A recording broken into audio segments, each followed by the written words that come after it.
When it comes to safety, nothing is more important than your vehicle's brakes. If it's hard to stop or you hear squealing or grinding noises during braking, stop by O'Reilly Auto Parts. You'll find the brake parts you need from trusted brands like Brake Best and Brake Best Select at everyday low prices. Play it safe with brakes from O'Reilly Auto Parts. Better parts, better prices every day. O'Reilly Auto Parts. Blog Talk Radio. Caution, the tea is hot. Blow it off first, okay? Dishing tea with Big Meech. Hello, hello, hello. It's another glorious day, my tea sippers, and you know what time it is. I hope you have all of your comforts together because it's time to dish the tea. And you're dishing darlings, with Big Meech. Can't wait. Time to dish tea with Big Meech. Time to dish tea with Big Meech. Time to dish tea with Big Meech. Time to dish tea with Big Meech. Darling.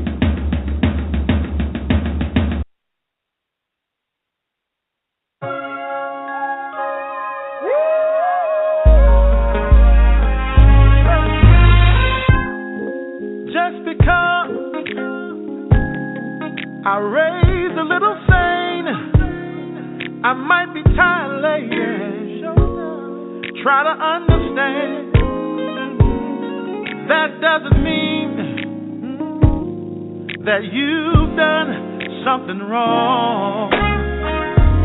No. And just because when we have a little fight and I walk out on you and stay gone all night, that doesn't mean that I'm not coming home. Whoa, baby, I love you. Oh, I love only you. What else can I do or say?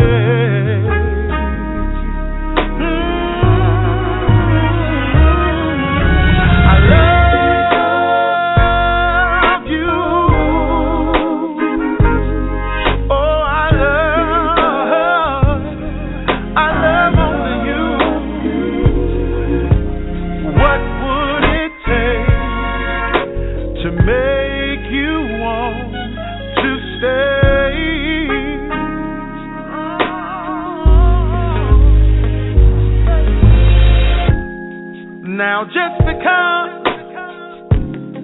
when sometimes you want to make love and I tell you not tonight, try to understand. I work hard all day, girl, I'm doing the best that I can.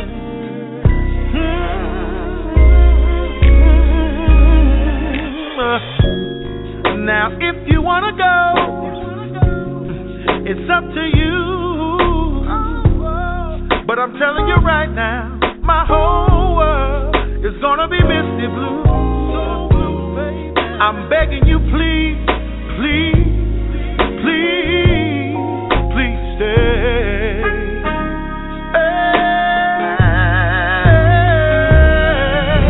I love you. I sure love you, love you, love you, love you, love you, love you. I love you. Yes, I do. What else can I do or say? Oh, baby, you know that I love you. You know that I love you. Oh, I love you, baby. What would it take to make you want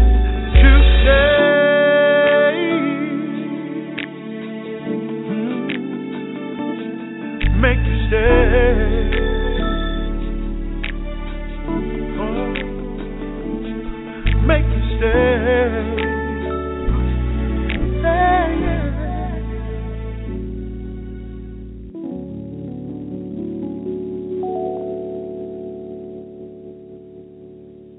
And hello out there in Blog Talk Radio Land, here in the glorious United States of America and across the globe. Hello to all of my friends over there in Germany and Italy and France and the Caribbean island, and to everyone that is in the sound of my voice. And you know, it is another glorious Wednesday, my T-Sippers, and you know what time it is, my darling. So I hope you have all of your company together, because it's time to dish tea. You're dishing the tea, darlings, with Big Meat. Hey, babies. It's been a very interesting last 7 days since I've been with you, and we've all conversed and things of that nature, honey. You know, I've had a few epiphanies and going through some things, some internal changes and all of that has really got me to reevaluating myself.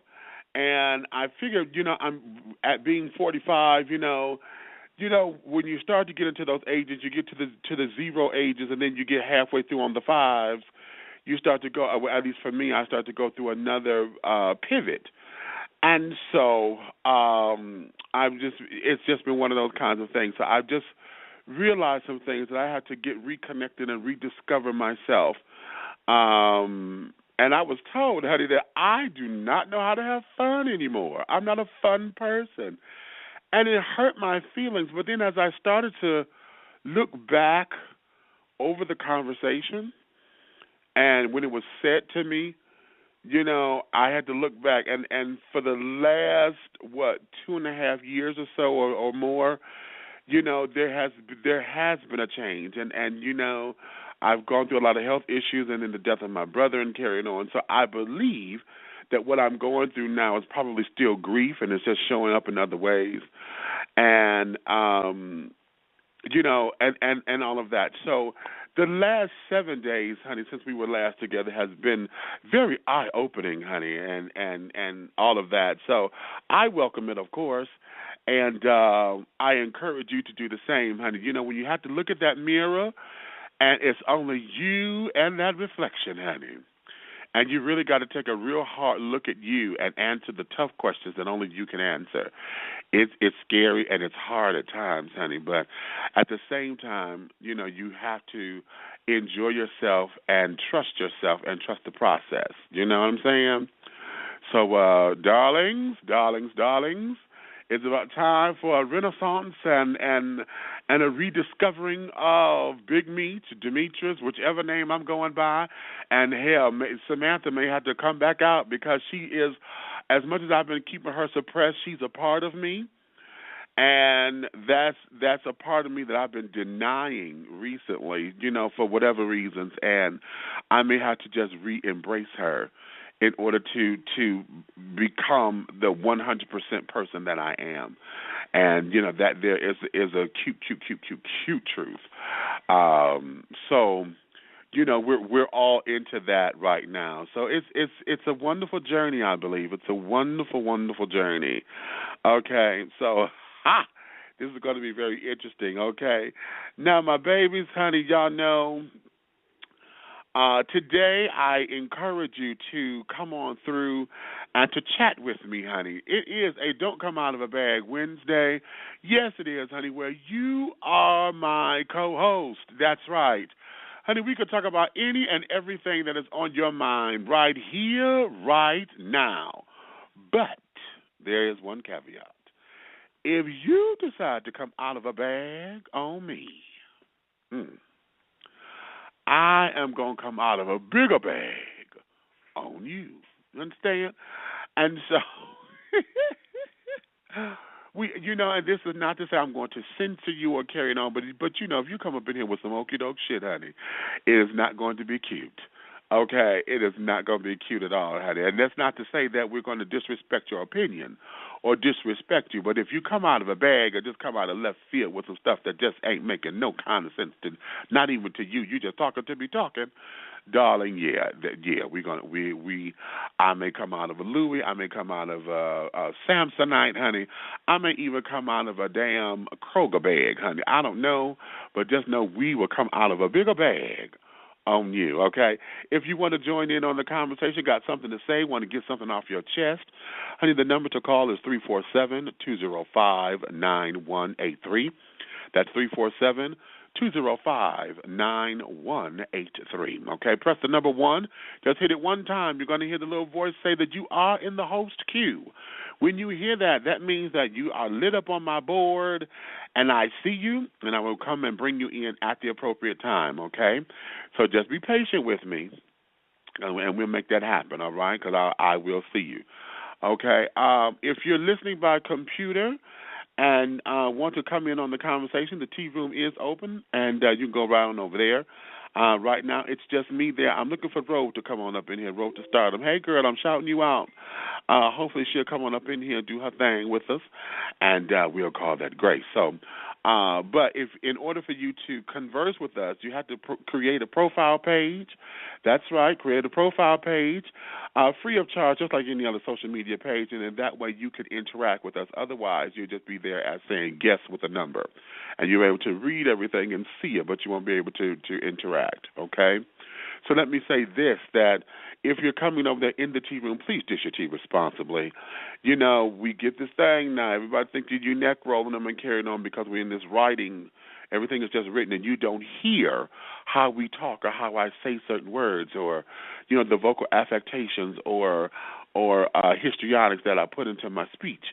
You may not be able to hear it, but based on your experiences, you may think that I may be trying to come out of a bag or someone is trying to let you have it. And that may not necessarily be the case, okay? So just dish your tea over there responsibly, because if I come in and find that you are cutting up, sugar, I am going to cut you out. Yes, I am. Okay. Now, having said all that, honey, let me put the disclaimer here that dishing tea with Big Meech is for mature audiences, and the language and or subject matters that you hear on this program are not intended for children or anyone who is not mature and or responsible enough to handle the situation at hand. So your listening discretion is advised. I will repeat. Dishing tea with Big Meech is for mature audiences, and the language and or subject matters that you hear on this program are not intended for children or anyone who is not mature and or responsible enough for the situation at hand. So your listening discretion is advised, okay? So please understand, honey, now is the time for, if you have children, put them in the other room, honey, with the other flat screen TV and the other DVD or Blu-ray system that you have. Put them over there, because now is the time for the grown and sexy, honey, to become the seasoned and sophisticated. Yes, my darlings, okay? Let them watch Dora and Bert and Ernie, Kate and Allie, honey. Big Bird and Snuffleupagus or somebody, okay? Because this is not the time for this. If you're at work and you're in the office or whatever, honey, now is the time for you to put your headphones on and or turn your volume down to a respectful level, because none of you bitches are coming to see me. If you see me or write me, text me, or whatever, and say, oh, Big Meech, honey, I got into trouble because I was listening to your show. No, sweetie. No, we're not going to have that. Okay? We will not have that. I'm not going to entertain any of that. I want you to be responsible for you, my darling, okay? So consider yourselves warned. That's right. Consider yourselves warned, okay? Oh, my goodness. Now, we're going to sit down here and get through this today, because once we finish with the radio show, I then had to do my Batgirl change, honey, because then I got to go down to the television studio. For those of you who are not familiar, we're going to put a new page on the Dishing Tea with Big Meech on the website, because I host a local television show here in Atlanta called Atlanta's Up and Rising. And what this is a talent showcase for anybody who has any kind of talent and you got product out. You know, if you're a singer, rapper, actor, dancer, or you have a business owner, you're an author or whatever, we invite you to come on down and to be interviewed and carried on and get a spot right there on the show, okay?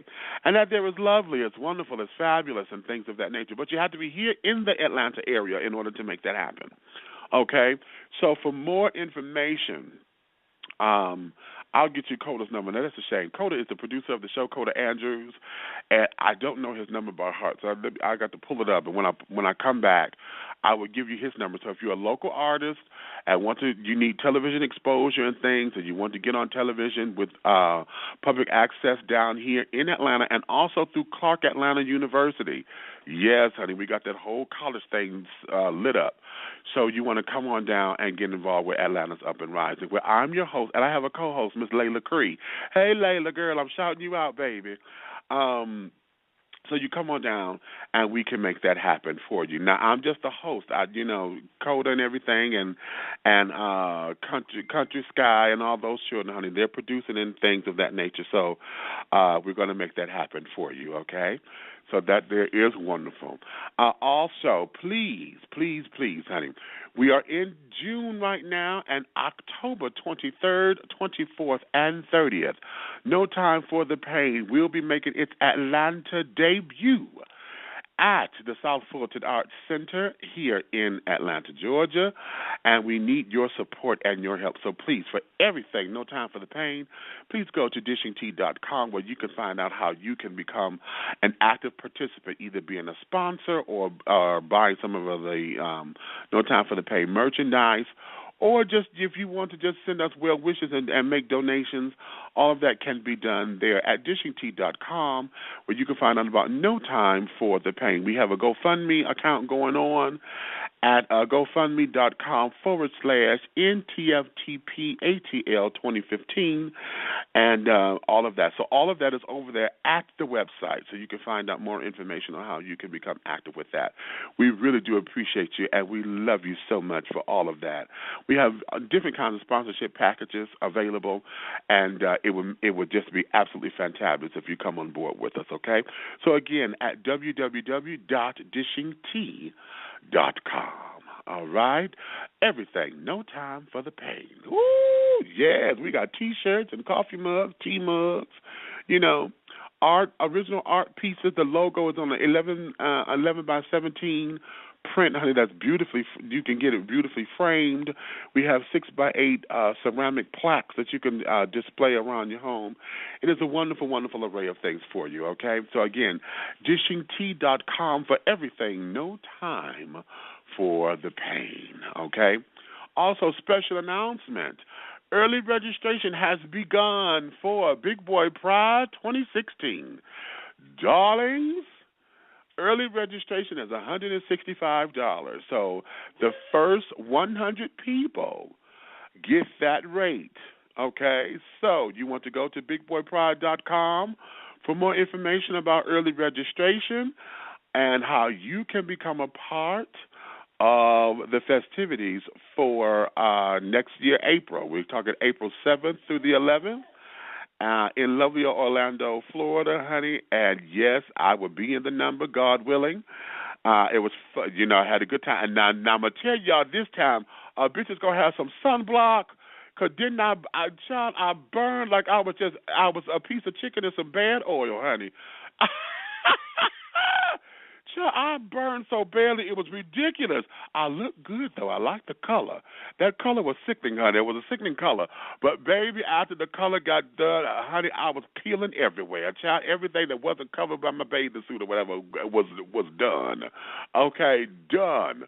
So,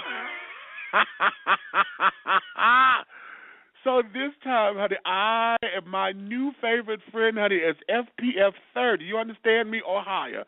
If I find something that say 50 plus, baby, guess what? We buying about a truckload because a bitch ain't going to burn this time, honey. I'm going to get a cute little color, but I ain't going to burn, baby. Okay? Oh, yes, indeed, Sugar. So, again, bigboypride.com. For more information on how you can get early registration. It's $165 after the early registration. I believe that's going to October 26th or until the 100 folks are met. And then after that, it goes to $195 up until March 3rd, I think it is. And after March, late registration is $225. So you want to make that and get it in. Now, I used to have the breakdown. Next week, I'll give you the breakdown. For those of you who are trying to get your coin together, okay, you're going to have X amount of weeks, and if you save X amount of dollars for the next few weeks, this is what you're going to need. So I'll give you the breakdown next week. I'll have fun with it next week, so we can find out what it is. So to save it weekly, and I'm gonna base this on usually trips like this. I tell everybody to base it on about $2,500. For the 4 days, because most of that is going to be in your traveling and your lodging, because, hell, at $100 a night plus tax, that's 4 nights, so that's $400 and some change. Plus your airfare or whatever, that's another $300. That's $700 gone already. Okay, just for you to get there and lay your head down. You ain't talking about nothing about registration. We ain't talking about nothing about you if you're going to rent a car or nothing. We ain't talking about nothing about your fat ass eating and things and carrying on. We talking about big boy price, so we going to eat. Ain't talking about nothing about your cocktails and things. Ain't talking about nothing about you buying little souvenirs and T-shirts and things that say Orlando or whatever, or any other kind of entertainment that you may want to partake. So we're going to break that down and base it on a $2,500 weekend. And so I'll give you the figures and stuff starting next week, and then we'll do a Big Boy Pride countdown. How about that? Okay. So having said all that, let me go and refill my libation glass, honey. Today we're doing, I got a little special little brew, honey. We got a little fruit punch brew over here. And we're going to make that happen. So let me take a commercial break. And when we come back, like I said, the microphone is going to be yours. So if you want to talk to me, press the number 1 and let me know you got something to say, because this is a Don't Come Out of the Bag Wednesday. I titled this, Everything Must Change, child.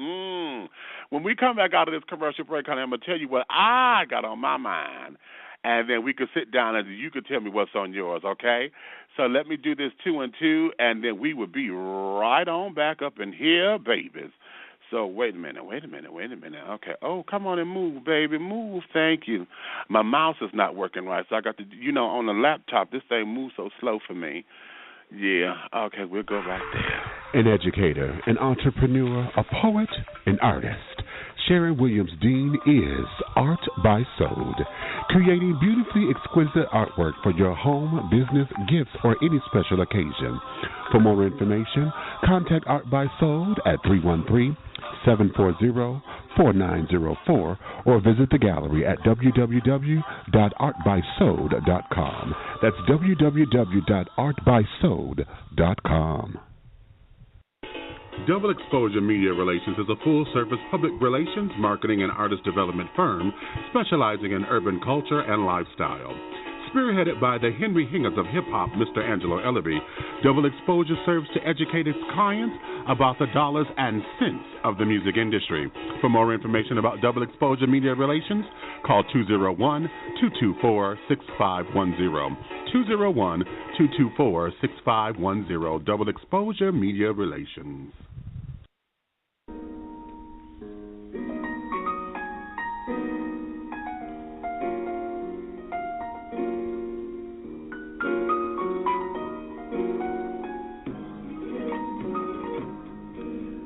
Trigg Laboratories manufactures premium sexual wellness and consumer healthcare products and is the parent company of Wet International Incorporated, one of the world's best-selling lines of personal lubricants and intimacy products.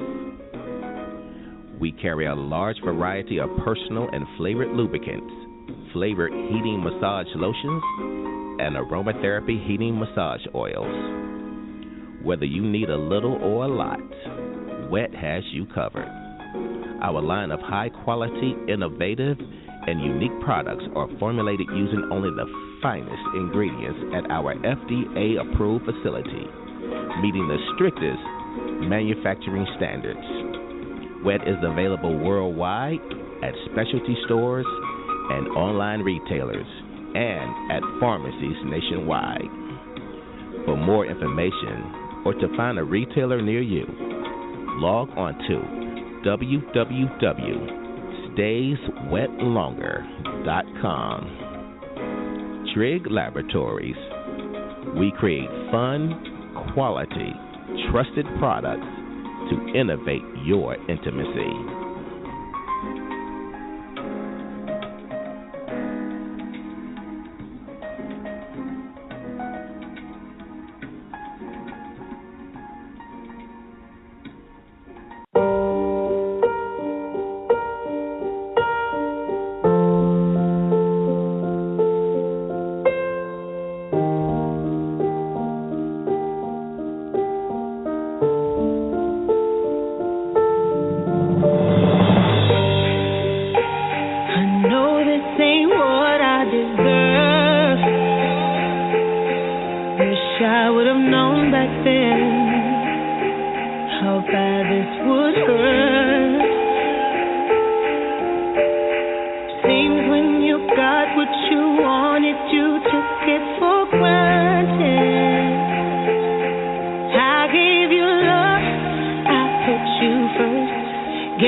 And we are back. Thank you for tuning in. If you're just joining us and want to come in on the conversation, please feel free to call in at 347-205-9183. Press the number 1.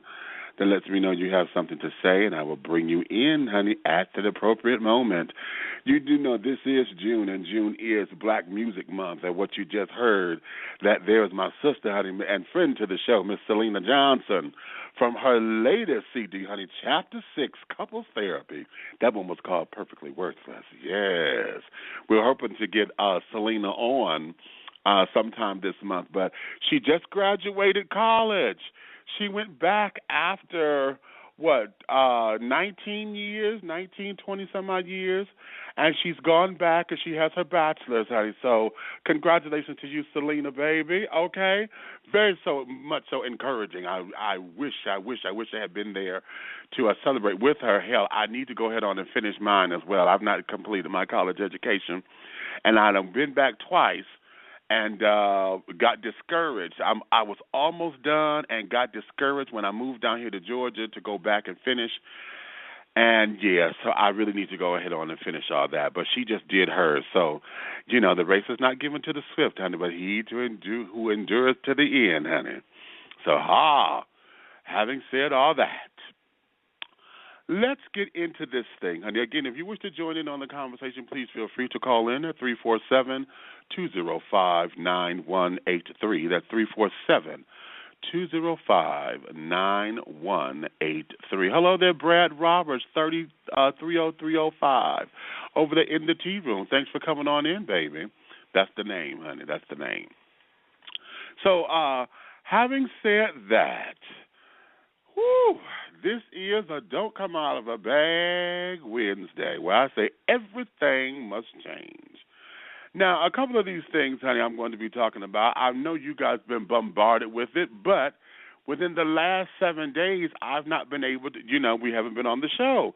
And it's just been on the airwaves, something horrific, okay? So, let me go. I'm going to start here. Like I say, this is Black Music Month, and something came across my Facebook page that I thought was absolutely fascinating. And then as I did my research, it's a little old. See, this thing here happens to be a year old, but this is the first time I've heard of it, and somebody resurfaced it. And it was something that Ice-T had said in an interview. And what he was talking about was men. Okay, the whole bona fide man. And he says that this particular generation, what we are going through, and his code word is, we are going through and experiencing the pussification of the male sex. Okay? Yes, I said it, the pussification of the male sex. And I had to research this article because I wanted to see exactly what he was talking about before we got into any kind of discussion or whatever, And I wanted to see where he was going. And, baby, when I'm telling you how he just said this, I have to agree with him. I really have to agree. And I'm going to get into that in just a few minutes, but I want to hear what your thoughts are. Where are all of the men these days? And I'm not going to use the term real man because I hate that term, but I'm just talking about men, period. I've had this conversation with many of folk, and my road dog, he tickles me because, the way how he hits it, he says the same thing. It's just that he comes around the corner on me, and I think he does that because I think he likes to get a reaction out of me to see my face, okay? Because he will come with something, but we both end up agreeing on the same thing, after we get through the semantics and carry on, because we may see things a little differently, but the core idea we both agree upon. And oftentimes, it's really something. And my good girlfriend, honey, Miss Stephanie Mills, she and I, we got to talking one day about this same thing. And, and her question to me was, she said, do it just seem like men are just so soft these days? And I said, yeah, but there's a couple of different nuances about it, and I want to get your take on it because I know as I've experienced some things And as I looked over life and, being on this planet for, over 40 years, I have come to experience some things and notice some things and don't want to accept some things but have to accept others, It's just really interesting. And so for this particular article, that's very interesting. I'm going to get into that in just a few minutes. Okay. The other thing that's on my mind is I want to talk to all of y'all in Detroit. That's my hometown. And y'all need to tell me how in the hell y'all let this shit happen. How is it that a mother sits up and kills two of her kids and put the kids in the freezer? Now, according to this article or whatever, she done did this a year apart. So she done killed the one child, put the one child in the freezer, then killed the other child and put the other child in the freezer almost about a year later or so. And then what they say in her defense is that she killed the kids because she was mad at the baby daddies because the baby daddies was not a part of the children's lives. So that was her way of getting back at them. Now they're talking about taking her other two kids as she's trying to fight for the custody of those two. Hello? Hello? Right. Okay, I had to pause on that one. Because when I said, what kind of hell nonsense is this? This sounds like this is a movie. And she's a black woman. Okay, she is a black woman, and I don't even know what the hell is going on with this. And I want y'all to hear me, because all of my Caucasian children out there, it's no secret that, culturally, honey, there's some things that's done that we don't think black folks are into. Okay, those non-persons of color, seem to be a little bit more adventurous in life, and there's just some things, honey, that we never would have thought that a person of color would subscribe to. So anytime you start to hear that, it's not a slam, honey. It's just that your culture ends up dictating that you are more willing to subscribe to this kind of shit. Okay, and it just throws us when we see the other folks end up subscribing as well. It's not far-fetched. It's just that whenever we see it, honey, it just throws us off. So I don't want y'all sitting up there thinking that this is going to be some kind of racist remark or whatever. Child, that's just the truth of it. Y'all just do some crazy-ass shit. And sometimes, child, when we see other people doing it, it just throws us off, okay?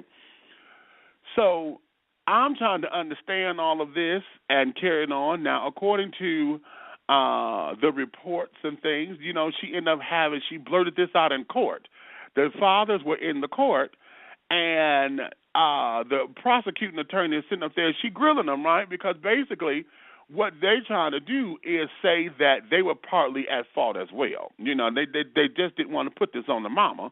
They want to put this on the daddies too, because somewhere in this, they knew that she had been abusing the children, and neither one of the daddies came and got their child from her. And that's what was in the courtroom. They said, well, we saw marks and stuff, and they was like, well, what did you see? Well, they were healed up, but they were slashes in his back and blah, blah, blah.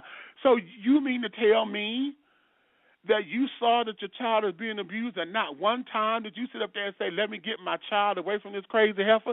You the one that slept with her, you knew she was off her rocker or something because you didn't fuck with her no more. But you left your child there, and she killed your baby. This is a whole different thing from having an abortion, honey, where you didn't know the child or this, that, and the other, where she said she didn't want the baby. The baby is here. I think they were like 8 or 9 years old. So they've been here for some time. And you done sat up there and let this woman kill this child because you were too busy trying to be a man. See how that ties into this pussification thing. Oh, you see what I'm saying? So I'm trying to understand all that. Okay, so that's one of the things that's on my mind. Okay, here's one that I'm going to revisit because this kind of hit me in a way that I think we really need to look at this, and that is to all of my gay children, my gay brothers, okay, gay men and the word monogamy, okay. The question is, are we able to have long-lasting, committed relationships, or should we really look into the whole idea of what polyamory is all about? Okay, and for those of you who don't know what polyamory is, that is the ability to say that I am in love or loving more than one person. Okay, y'all know, and particularly in the Americans of African descent culture of LGBT community, we are seeing that there's a number of these children who are involving themselves in triad relationships, you know, and I don't know why. This has become something that is just really unnerving me, and it unnerves me because I don't hear the other benefit of it. Outside of the fact that you have another sex partner, I'm not hearing where it benefits the relationship as a whole to where it's going to grow and blossom into something healthy and productive. All I hear is, oh, I wish I was in a triad because it would be so fun to be just the three of us and blah, blah, blah. So it sounds to me that it gives you a pass. This is like a we gonna cheat pass. You know what I'm saying? A cheat for free because they're involved in the relationship. You know what I'm saying? And for those who are there, I have not yet had anyone sit down and address this particular issue because that there is something that everyone looks at.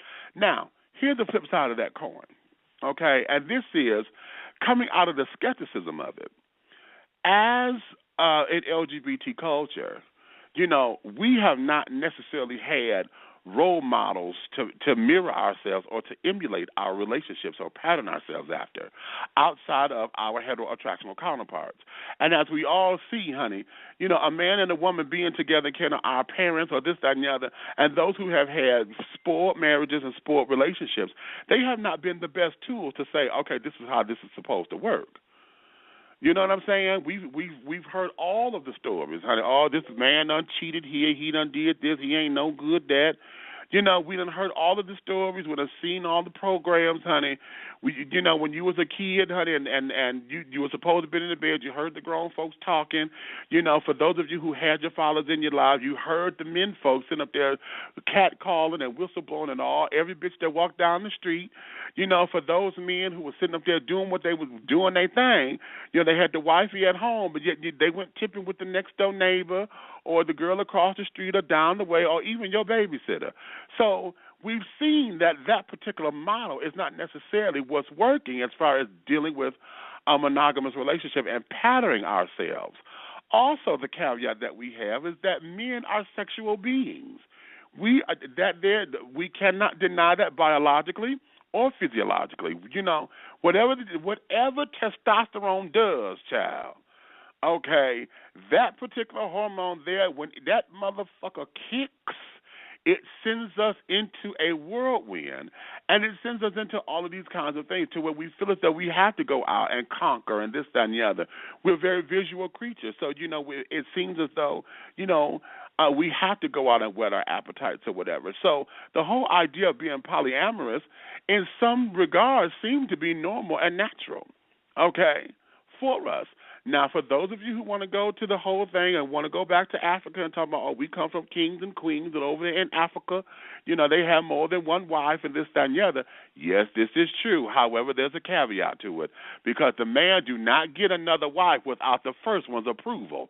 There's a procedure that they do for all of this. This ain't like he just go out there and say, oh, I got a new one. This is going to be my side piece or whatever, or my jump off. When they are in committed relationships, child, there is a procedure. And the main one, or wife number one, honey, gets to approve who is coming up in the damn den. Okay? So if that's the case, and looking at it from our particular standpoint, for those of us who are LGBT or same-gender-loving folk, looking at it from that particular standpoint, is that something that we need to actually consider for real and be real with it? Not this whole bullshit that we doing because I got Paul over here with me and Paul is my husband or whatever, and I decided that, oh, because it's his birthday, we're going to get a little treat and we're going to do a little three-way tonight or whatever, and then we just decided on default we're just going to keep him in the fold or whatever until whatever. You know what I'm saying? I want us to really look at this because for those who say it works for them, those are the folks who I want to sit down and to talk with. And I want to sit down and talk to those who've been in it for some time. I don't want these new babies, because the new babies, you still caught up in the whole idea of it. Oh, it works here. Because I'm still trying to find out, how does it work? It's hard enough trying to learn one person. You got to learn his quirks, his understanding, his mood swings, how he scratches nuts with that. You know what I'm saying? You're learning that one particular person, and then you consciously say that you're going to bring in another person into this equation to where you got to learn them, and y'all say that y'all are the relationship. How do you deal with the anger issues? You mad at this one and carry it on, and this, that, and the other. Or you don't feel like talking to that one, so now you're going to tell the other one, okay, Michael done pissed me off, so me and Paul talking because I'm mad about Michael. Then Paul go back and tell Michael what the fuck I just said, and now everybody all upset because, how does that work without it being, a whole big old mess, or it becoming, a drama-filled kind of thing? So is that something that we need to look at and be realistic with it, especially when we're on the precipice of becoming, 100% federally understood that same gender loving people can get married. Okay, how does that work? Because, see, that's something that we have to look into, because now, they're saying that a marriage is supposed to be defined between one man and one woman, but now we've changed the definition to say two loving partners or whatever to come together and into agreement. So they say two people come into an agreement. Now, what about 3 and 4 and carrying on? How does that work? And we're not calling it bigamy or whatever. You see what I'm saying? So those are some of the things that I want to get into with this, and how is it going to work in the long haul? Okay. So that is one thing that's on my mind. And the other thing that's on my mind is the one thing that's been on everybody's mind. You can't get enough of it, child. I've seen many different YouTubes about it. And, honey, yeah, and that there is the one and only Miss Caitlyn Jenner. Okay? Now, I want to hit this from a particular standpoint that I've heard on YouTube and carrying on, because a number of people, particularly African-American women, I've seen 2 videos and then I've seen commentary, that, while the world is praising Miss Thing for standing in her truth and celebrating her, which I do, I celebrate her wholeheartedly, 100% and unequivocally, okay? I celebrate her for being able to say, this is who I am. At 65 years young, honey, it took her a lifetime, possibly 2, in order to get the courage to say, I'm going to stand in my truth. And then, you're dealing with an ex-wife, you're dealing with 10 children, you know what I'm saying? The lives of everybody being torn and flipped upside down because of you standing in your truth, okay? And then still needing the folks to still love you without revocation, you know what I'm saying? Or without any kind of pause or whatever the case may be. So I applaud her and I celebrate her all day. However, I have to agree with those who are coming off as the naysayers, who are saying, Miss Thing, all of this publicity that you're getting forward, honey, is unnecessary. Yes, we know she's a celebrity, and we know where she comes from that whole sports world. And I think that there is probably the biggest thing, because here we have someone who has been America's darling. This bitch had a box on. She was a face on the Wheaties box and carried on, and she was a quintessential American citizen, won gold medals and things, for the country, and this, that, and the other. And to have all of this come into play like this, I believe that's why it's so much fanfare. Because of that particular route. And, of course, the obvious, with the whole being a part of the whole Kardashian thing, and that's just America's, secret passion as far as these damn reality shows are concerned. So having said all that, and, the whole paparazzi of it, and the whole stardom of it, I think we're getting caught up in that particular aspect. At the same time, honey, those who have gone on, my sisters, my trans sisters, honey, who have lost their lives because they've been kicked out of their houses and things because their families couldn't understand it. They had to resort to survival techniques and things on these streets. Okay, and they have lost their lives. They've been killed. They've been maimed. They've been destroyed. A lot of them who have, wanted to feminize their bodies or whatever, taking these botched hormones, and they're going through, and they got botched work, and folks are injecting them with not regular silicone, but you take entire silicone and shit and injecting it into folks' bodies so that they can have cheekbones and hips and carrying on. And the damage that has done, collateral damage that has done to these sisters out there, they don't get celebrated. In fact, they're the ones who have been on the forefront. Okay, when I was in Detroit and back home as a transgender activist, I've watched my sisters, honey, sit up there, and they got to go through dealing with the police and at one point in time exchanging sexual favors, trying not to go to jail, and having the Johns beat them up and carrying on because he got mad because he realized that she was still biologically male. Okay, and carried on. He got turned on and didn't understand what that was. Or the flip side of that coin, for those who want to be scandalous and not tell the children that they were trans or whatever and put themselves in harm's way and things because they thought they were too pretty or too beautiful and that he would never know and never understand. Those sisters who have been on that forefront, who have been down this way, honey. We get a lot of flack because we talk about the houses and carrying on, and why do these houses exist? Well, a lot of them come from the drag children, honey. It's the drag children who were the house mothers and carrying on, and why? Because they had to create it. They had to create their own families. They had to create a sense of support so that they could sit down there and survive, because when they got thrown away from their own families, there was nowhere to go. Okay? Now, Miss Jenner does not have that luxury. Okay, or it's not even a luxury, honey. That's the wrong choice of word. I won't say luxury. Well, she doesn't have that story, or that was not a part of her journey. Okay, to where she said she can say that, the hell that I've experienced has been this. That wasn't a part of her journey. And this is not to discount her journey, because I'm sure living up until 65 years of age and having to have that secret and having hid, and then you done went through 2 marriages, and like I said, you done went through 10 kids. Okay, 10 kids.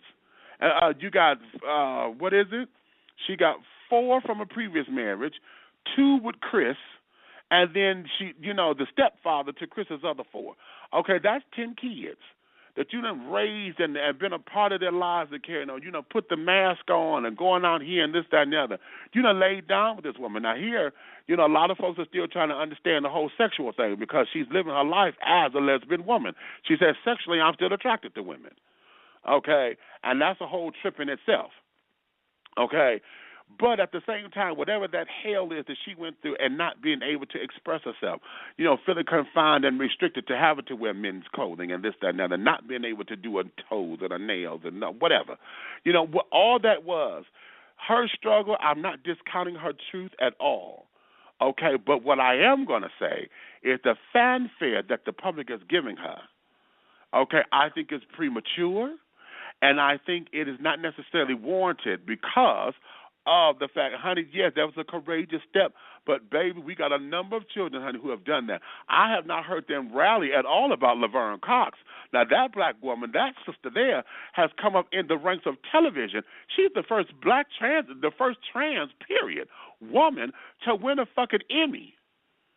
You see what I'm saying? And brought herself up from the bootstraps and carried on. And what it is to be a regal trans woman who speaks eloquently, who looks absolutely fantastic, who can hold her own, who has been in the public eye and carrying on, and has gone through these changes to make it happen. You see what I'm saying? They have not celebrated her like that, but here comes Miss Caitlyn, honey. And Caitlyn gets all of the fanfare and carried on. And all she did at this particular stage of the thing was stand up and say, I am, call me Kate, and where before she said call me Kate, she came on Diane and admitted her truth, Okay. And now the next thing that she did was just presenting herself to the world. All she did was put on her makeup, did her hair, put on a frock and a couple of shoes, honey. You know, nice little pair of pumps. And that's all she did. You know, and now the world has sat there like, oh, my God, she's fabulous. Now, I will say this, honey, the bitch is sickening because they thought she was going to be a troll. They really thought she was going to be a troll. And she come out, honey, and she socked it. Okay, she socked it, all right? And that's there is something that the kids wasn't ready to handle. They were not ready to handle it. They were looking for an excuse. They were looking for a joke, you know, to sit up there and say, oh, she still look like a man. And all of that craziness, but honey, she came out. She looked like an older woman. She looked like I said, oh, okay, bitch, you are giving this, okay, and she socked it. But at the same time, she's coming from coin, so she got a little bit of coin to help her along the way. She's had feminization surgeries and carried on in that face. I know she had her nose done a long time ago, and I remember that years ago. I think they said she had broken it or something, and she had a nose job or whatever it was. But I had always thought something was going on because her nose looked funny to me. But here we are. So that's the whole thing on that. So those are the things that are on my mind at this particular time. So, again, come on in, 347-205-9183, 347-205-9183. Now, I'm looking to find this particular video that Miss Thing did. Now, she basically, I've almost paraphrased her video, but I got to find it because Miss Thing goes into a few other areas, honey, that had just sent me in. I was like, okay, Miss Thing, and she told absolute truth with it. But yeah, damn it, and my computer's running slow, and I had it, but I lost it. But in the meantime, let me go here. I'm gonna do this Ice-T thing, and we're gonna talk about this man thing. So let me read y'all what Ice-T had to say. Now, mind you, I just came across this, and this is an interview. This is coming from, what's the name of this? This is called ClashDaily.com, and this is an interview he had done. And this is dated for July 6th, 2014. He was on the precipice of releasing his album. He had a new album out, and it's metal music, okay, now, which is interesting, okay. He's rapping with metal artists and carrying on. It's called Manslaughter. And the whole idea is that particular song addresses this issue. So the question is, what's the lyrical agenda on manslaughter? You declare that manhood's dead. His answer, he says, I think right now you're dealing with the pussification of the male sex. Men are just being so passive, not standing for something. They're very politically correct. This has nothing to do with the gay male. The gay male is gay, and I have no problem with that. Men are just soft. It's okay to say you want to be a woman, but try to be a man, and there's something wrong with that. The question, oh, shit, what just happened? Don't you sit up? Okay, thank you. My screen went black for a second. It says the question, are women toughening up as a result? His answer, he says, well, women want the position. One of my buddies told me, for you to be a man, a bitch has definitely taken a position. If you're with a girl and you're like, where should we park? I don't know. She'll be like, park here. Okay? The question, so the weakness of a man has allowed women to grow stronger? His answer, he says, not necessarily. They were going to grow stronger anyway because women want power. But at the same time, they've made men feel uncomfortable about speaking about their feelings. Okay. Question. He said, there's an updated version of your song 99 Problems, famously recorded by Jay-Z on the new album. What do you think of the Jay-Z Solange elevator incident? If a guy had hit her, he'd be done. The scariest thing is that there's cameras on the elevators now, so it becomes a national dispute. Okay, which is cute, and that was something. Okay. There's an institutionalized 2014 it's funny. In the last bit of the track, you fantasize about shooting an annoying vegetarian with pellets of pulled pork. He said, "Yeah, well, I'm trying to eat a fucking ham sandwich, and he's telling me the pork is going to kill me." And I'm like, the only way the pork is going to kill me is if you figure a way to shoot it out of a gun. And that was talking about him and the pork children. But I wanted to just read all of that because it was together. So, having said all that, what is your thoughts on that? Okay, do y'all think men are just too soft these days? Because I'm going to tell you, I think that they are, but at the same time, in that softness, I think we have allowed that to happen because we have gone to the extreme. At one particular point, men were not, they didn't know how to be in touch with their softer side. It was always this, that, and the other, and men were very chauvinistic. I know my father was, and a lot of the stuff that came out of his mouth, I didn't believe. I was like, you cannot sit up here and believe that and still want this woman to lie down with you, still want this woman to be at your side, and then tell her that she's not supposed to do this, she can't do this, she can't do this, she can't do this. She's supposed to be in the house, barefoot, pregnant, raising your damn kids while you go gallivanting all across New Jerusalem, spreading your seed, thinking you Papa was a Rolling Stone. I never believed that. I never believed in that, okay? Now, at the same time, what we have is the flip side of that, because I see so many passive little fucks, it makes no sense. Men have become lazy. They don't want to do nothing. Everybody thinks that the hustle means that I got to go out here and sling some dope or whatever. There was a time where the whole idea of going into your rites of passage was whatever trade that the dad was into, the dad taught the child the trade. If he was an auto mechanic, he taught you how to work on the damn car. If he did plumbing or whatever, knew how to fix the pipes, he showed you what wrenches to use in order to make the damn pipes work so the water would flow, and how to fix the toilet. If he was an electrician, the same thing. If he knew how to lay the carpet down, he showed you what that was. Back in the day, we had the television repairman. You knew all about the damn TV tubes and what was needed to fix the TV and carry it on, but that's what that was back in the day. So it was a rite of passage for the men to bond with their sons or in the community, period. The community was all that. Yeah, we still had our pimps and hustlers and shot callers and this, that, and the other, but that particular element was something that, for those who were trying to raise respectable children, they shielded us from that particular era. But they did not tell us not to understand what that era was. We had to learn the street element of it so that we knew how not to get caught up in the trick bag. You see what I'm saying? Now, for me, I learned that from my mother. I didn't get all that from my dad. I got a little bit of it, some little pieces of it I got from my dad, because I only had him in my life when we were a family. I had him in my life up until I was 8 years old in that particular capacity. After the age of 8, Daddy went on and did his thing, okay, and this, that, and the other.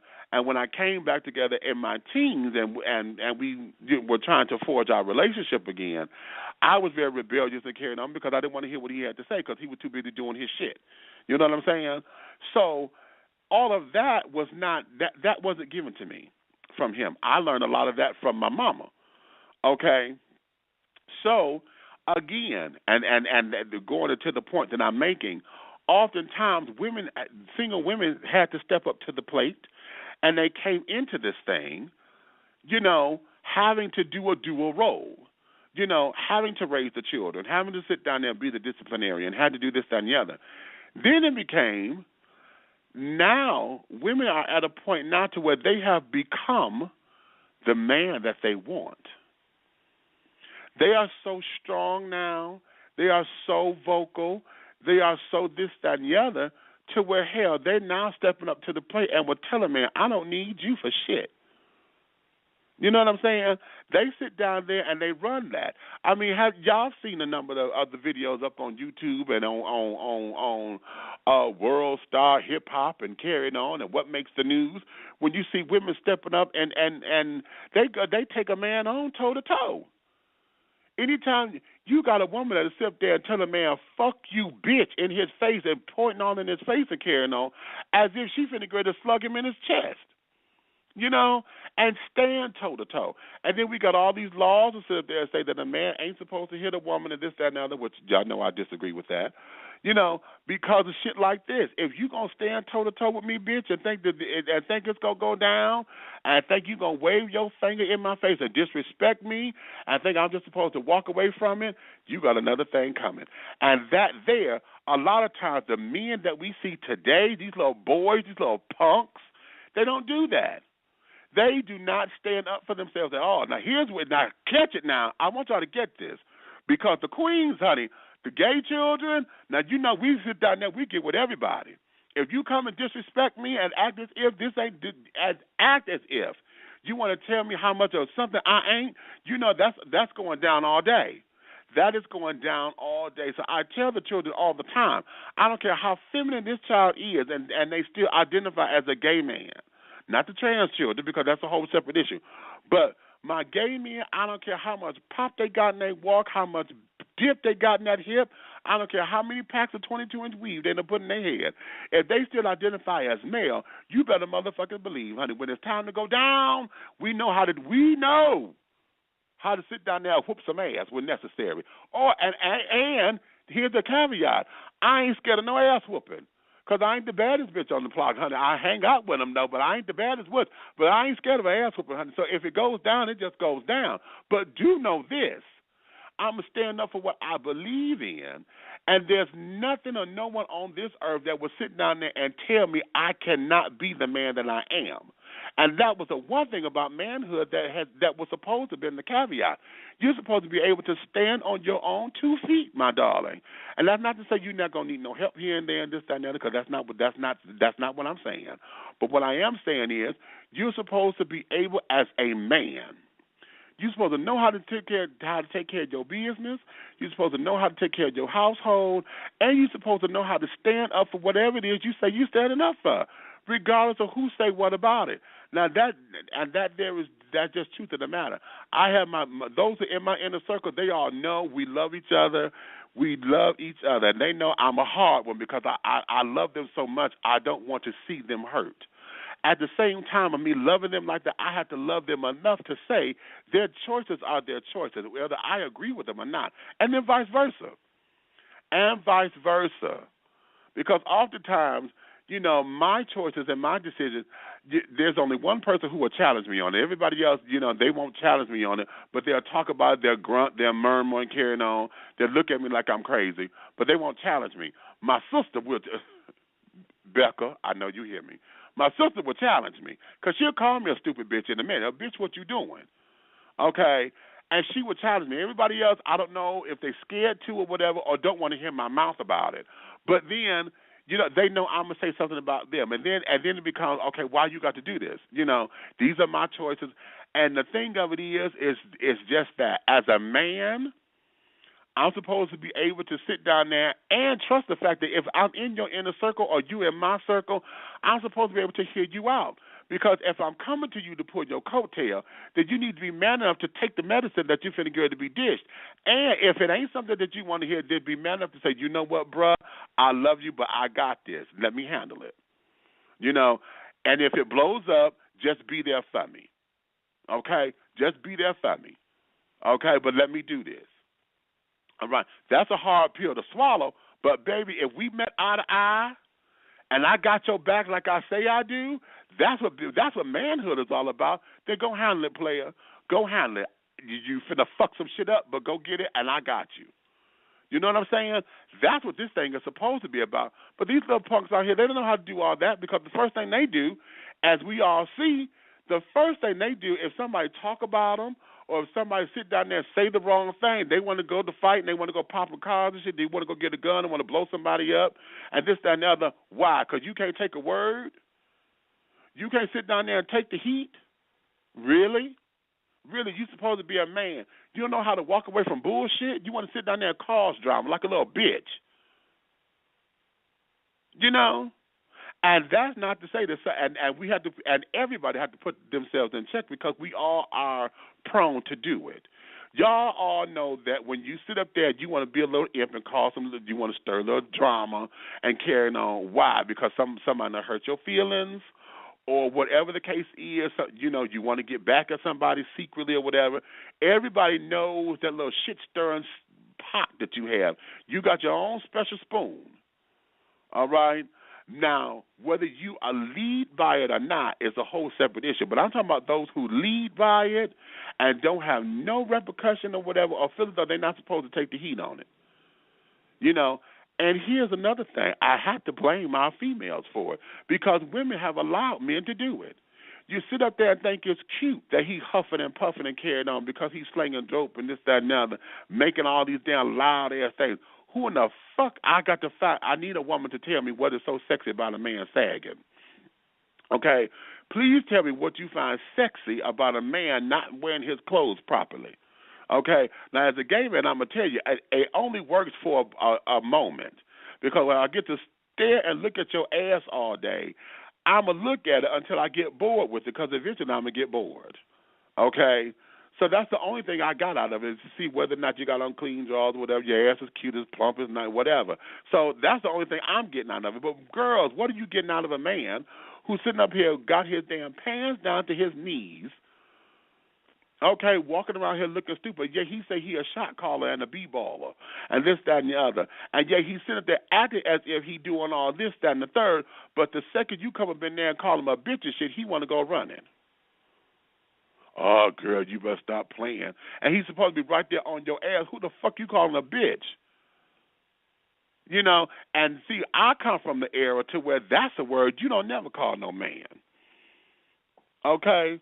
That was disrespect, honey. The one thing my mother always told me, honey, you let a man be a man. You don't never disrespect a man.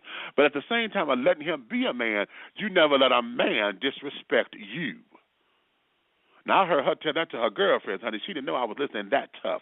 But I had to learn. That was one lesson that I learned. You don't disrespect no man. But if a man ain't showing you he a man and he's showing you he a boy, then say la vie. Because I'm not dealing with no man. Okay? I'm not dealing with a man. Okay? Oh, wait a minute. Hold on. I got some children over here in the TV. What is this? We allow white America to come in and tell us something different. We began to send out kids to college and public schools and depend on the schools and the colleges to raise our kids.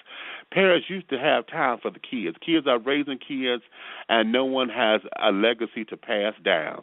That came from Brad Roberts. Okay, now you better say that. A legacy to pass down. Now, you know what? That speaks volumes right there, because that goes to what I'm saying. Part of that was just that, you know,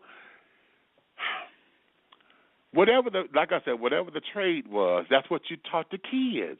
Now, whether they did it or not when they got older, we've seen that all the time. Y'all seen on the shows, and they talk about it in the TV. If Debbie Allen is a dancer, now you know damn well she taught her kids how to dance and what that is to exercise and to stretch your legs and this, that, and the other. Now, whether they went on to use it is something else. She married a basketball player. Now, you know damn well Norm Nixon got them kids out there running up and down a court, showing them understanding how to play the game, understanding what it means to have sportsmanship and team and being a team and understanding all of those dynamics. Now, whether they used it as they got older is a whole separate issue, but you taught that. Why? Because it gave foundation and stability. Okay? And then it was bonding time. That's how you sit down there and reached out to the children.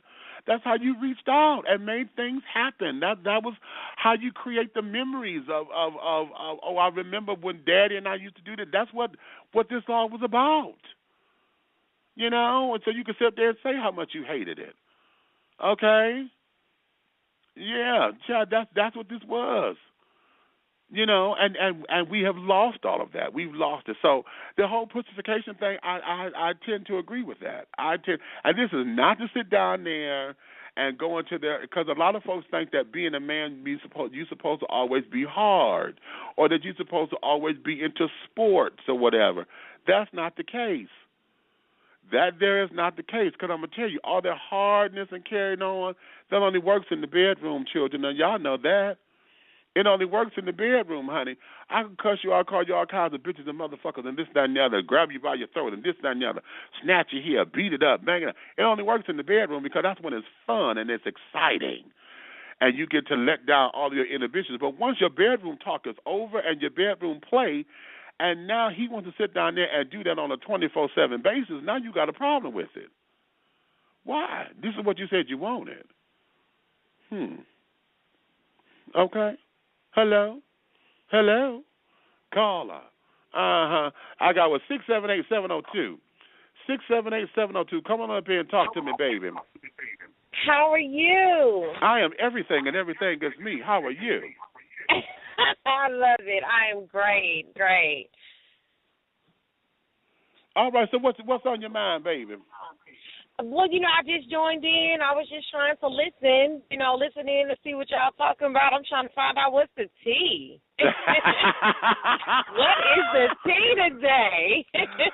Honey, the tea today is whatever is on your mind, honey. Now, I'm just sitting up here filling out some things, and we're talking about, I was just giving my little dissertation on the pussification of men. Okay. Give it to me, baby. Run it down. You just struck a nerve. Well, I know. It sounded like it. Give it to me. My question is, what is it about strong women that make men feel that I don't know. I guess here's the situation. Now, I have a very good resume. I have my own. I'm a single mother, but I'm sassy and single. And I like to think that I pretty much have it together, but I keep running into these situations with these men who want to come in and they don't want to commit. It's almost like they're afraid that I can't be submissive because I'm so strong. But not realizing I'm strong because I have to be. But what I really want is somebody to take the car to the oil change place for me because I'm tired. You know what I'm saying? Dig that. Okay. Yeah. Can you give me some insight on me? Why am I single? Can you tell me now that? wait a minute, baby. Okay, now you know what? I'm gonna give you two different answers on that because I'm gonna hit you. I'm gonna hit you with the way that sister girl, honey. She's the prophetess now, honey. Juanita Bynum. When she sit down there, she said, "Well, you're not single, honey, because you're still married." Because for those of us who still not laid down with Tom, Dick, every time we got a dick that's hairy, okay, and the second one on the way. See, that their whole sexual thing is a whole separate issue. So if you got a whole bunch of sexual energy or whatever, and you've been a single woman or a single person living a single life, a lot of times that their whole sex thing it comes into play with that. And I get on that in a minute because that's a whole spiritual thing that folks need to learn how to cleanse. But there's a spiritual cleansing that needs to come with that. That's part of this equation. But I'm gonna get on that in a second. Let me go here because in my experience, a lot of men have a hard time dealing with someone who is a strong will and mind because they don't know how to fit in. Most men who come to the plate or come to the table, okay, they're looking for someone to be strong, but at the same time, what their definition of strong is saying that you're able to read my mind and this, that, and the other. Not that you're looking at me eye to eye, but that you're going to step back sometime and you're going to automatically do that. Okay? That's the part that I think men run into play with. Okay? They're looking for women who come into this and they want to be treated as a king, but yet they need their ego stroked. That's the key that women don't understand. They don't never play that card right. Women don't play that card right because a lot of women feel as though they don't have to. I shouldn't have to stroke your ego, nigga, because shit, we if you come to the table like this, that means you should already have it together. I don't need to stroke your ego, and that's a lie. A man's ego is the most fragile thing on this side of creation. It's more fragile than an eggshell because a man needs to know that he is still doing it right. It is being a male child is the hardest thing on this side of the planet Why? Because the pressures of society tells us that we're supposed to be the leaders, the providers, the this and the that. Okay? And if we don't measure up, then everything about us becomes haphazard. Everything. We can't. There's no programs. If a man is down on his luck, he can't go get food stamps and carry on or go get a little check and things like that. Why? Because he a man. And that little thing that dangles between his legs, well, however little or long it is, if he got a third leg or a kickstand, he sits up there and he got to sit down there and go make it happen because that's what men are supposed to do. And there is no help. There is no nothing. So when we look into partners, I need somebody to understand that. And yes, that means you're gonna have to stroke my ego and carry it on. And now men will never say that, but reassurance is always there because men are very insecure. A strong woman, she has already bore that burden. Because women know what that is. Women have always been the ones to suck it up. Women have always been the ones to take the burden and to take the brunt. They've been the single mothers because the man done ran out. They've had to deal with understanding how it is. Okay, I ain't got no lights or whatever. I got to go borrow, run an extension cord across the street or whatever because I ain't got no money. They know what that is. Men don't understand that particular struggle because they need that constant support. You know what I'm saying? So when you come up with a strong woman, one of the things that what makes a woman strong is the fact when she knows how to say she's gonna take a back seat because I watched my mama do this with my daddy, and I'm telling you, when I saw her do this, it floored me because I didn't know how to handle it. Okay, I watched him huff and puff and this, that, and the other. My father always wanted to say that I'm the man, I make the final decision. Okay, all right, that's fine, but Mama was always there because if she saw forth that his decision was going to be shitty in the end, she had to make sure there was a plan B. You see what I'm saying? She let him go ahead on and execute it because, Larry, listen now. I'm telling you now, this thing, whoa, woman, come on, I'm going to do this. Okay. And while she said, okay, her mind got to turn it because now she got to step in when he falls. And not to do it to where she embarrassed him, but to do it to where she pushed him. You know what I'm saying? And this day and age, right, but there's a but. Okay, here's a but. You know it's a but. So, okay, I do that. Now, I understand that I like to think that I'm cut from a different cloth because I do come from a spiritual background. And I do understand that a single woman is supposed to think on the things pleasing to God. That means celibacy and, things like that. Well, my issue that I keep running into is, I even had from the church to the world, which is really nowadays is a fine line between the two. We'll talk about that later. So, I run into these men who are like, I just want somebody loyal. I just want somebody who got my back and who this and who that. And then when you give that to them, they turn around and they go to the left for the woman who's just looking for the benefits and the fame.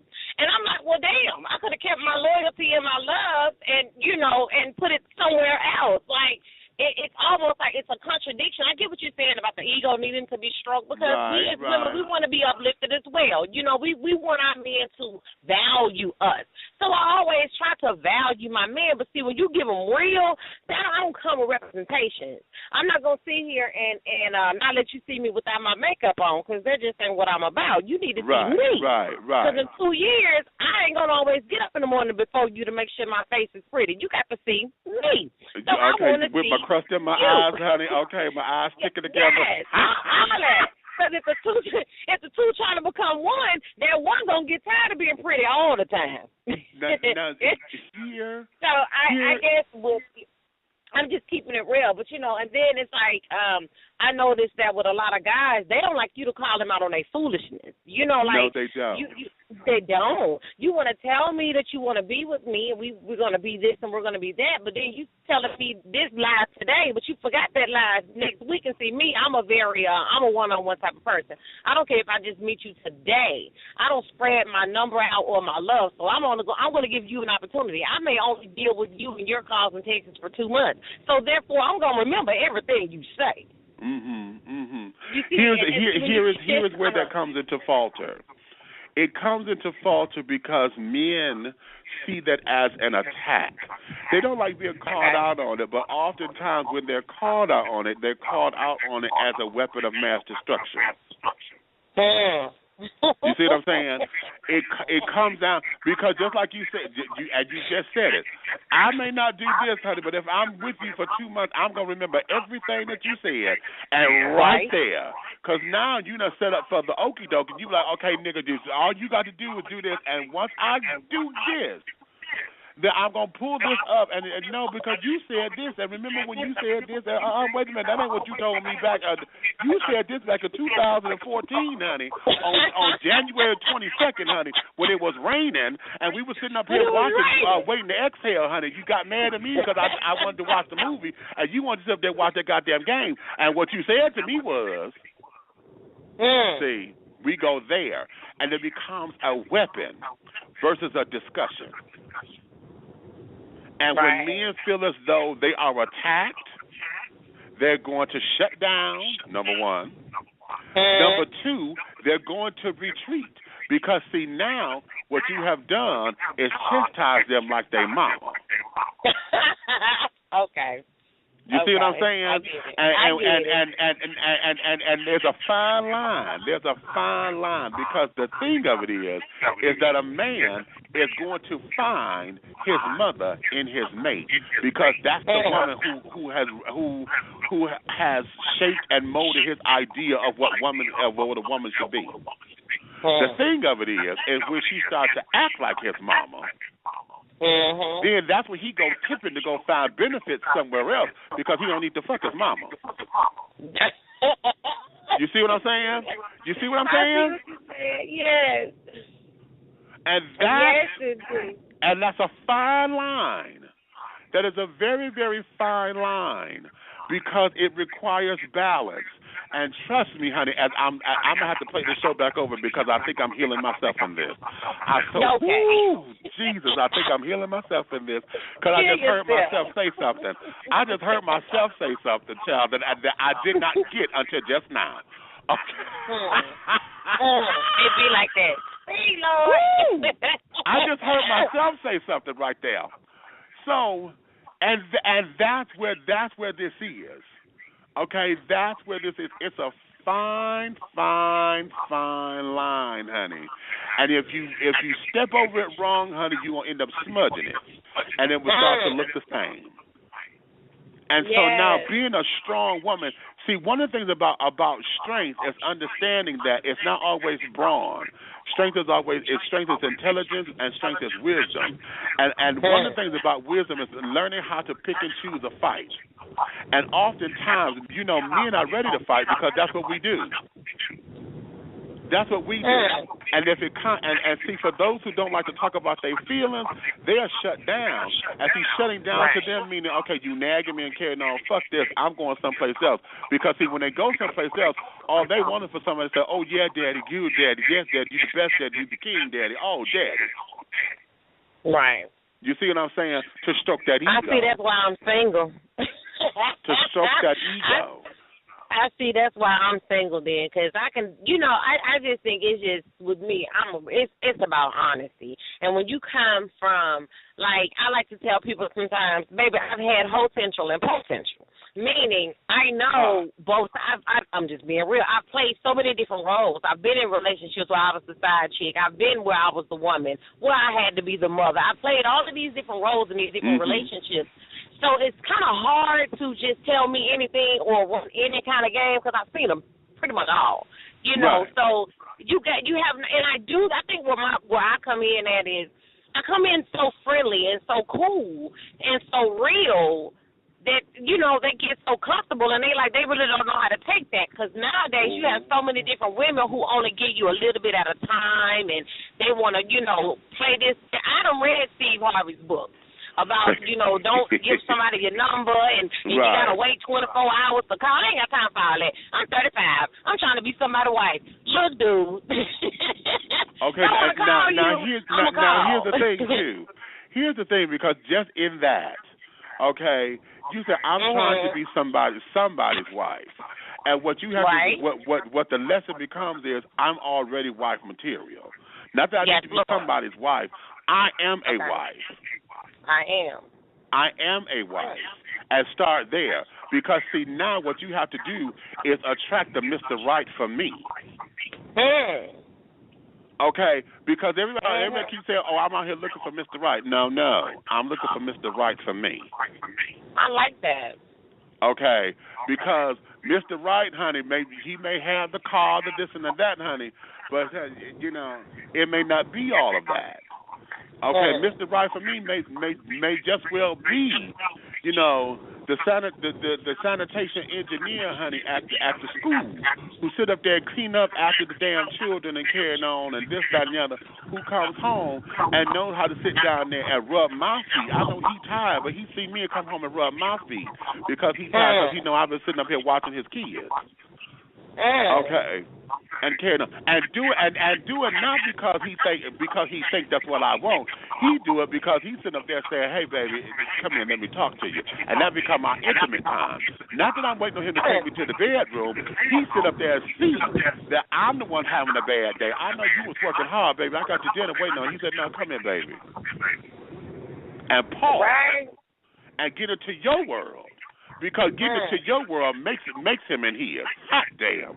You better understand. You're saying something right there. I need to get a copy of this show. Let me get a copy, please. You see what I'm saying?